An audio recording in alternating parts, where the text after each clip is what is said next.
Welcome back into the Sports Source. This segment of our program brought to you by Madisonville Marine. The holiday season is upon us, and the whole crew at Madisonville Marine want you and yours to have a great holiday season. Merry Christmas. One way to make it great is to stop by Madisonville Marine and check out their new and used boats. They have an enormous lot and then a great showroom. You won't believe how many boats they have, how many makes and models. You won't find more anywhere in the state of Tennessee. I mean, it's just spectacular. There is no better place to buy a boat. Been telling you that for years and years and years because it's been true for years and years and years. Madisonville Marine. All right, before we get into our scouting report, Tar Heels to watch. Here are your top 4 guys in terms of minutes and points. Luke May, who Mark Pancratz was mentioning earlier, he's kind of turned into the centerpiece of their offense, averaging nearly 20 points a game, more than 10 rebounds per game. Joel Berry, of course, you look there at the minutes, the points, rebound, assists, 3.7. Kenny Williams, and then Theo Pinson with 4.5 assists per game. So May, Berry, Williams, and Berry, Williams, and Pinson are the guys to watch. And I do need to point this out, too. I think this is interesting. Carolina hasn't played in 11 days. They had their final exams. We'll assume they were real.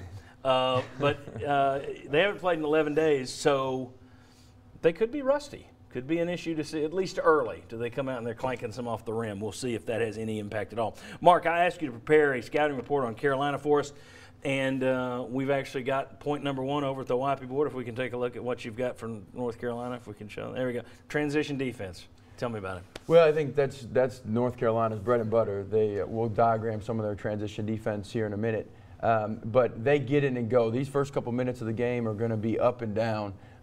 They want to score early, score quick. Joel Berry is that guy. We've got to be able to cup him and have eyes on him, not let him get to the basketball or get to the rim quick. We do a really good job of jamming point guards. He's going to be a tough guy to jam. We've got to get our bigs behind the basketball to be able to stop that because they want to score early. They're the 10th best offense in the country, and they oftentimes do it quick in the shot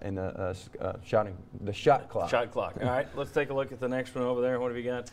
Rebounding and toughness. Yeah, last year that came down to it at the end of the game. That's why we lost the game. They had 22 offensive rebounds. Now, the good thing is a lot of those guys have graduated onto the NBA, but they're still one of the best rebounding teams in the country.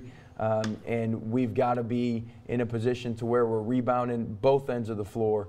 And our bigs have got to be able to do that, but the guards got to come down and rebound and help our bigs out. All right, and then the next one you got up there, we'll take a look, and it is depth.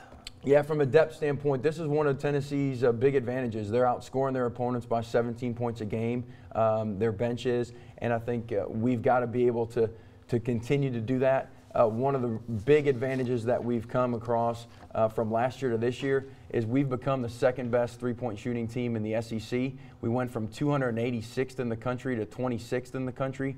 So I think our depth and fresh legs has allowed us to do that.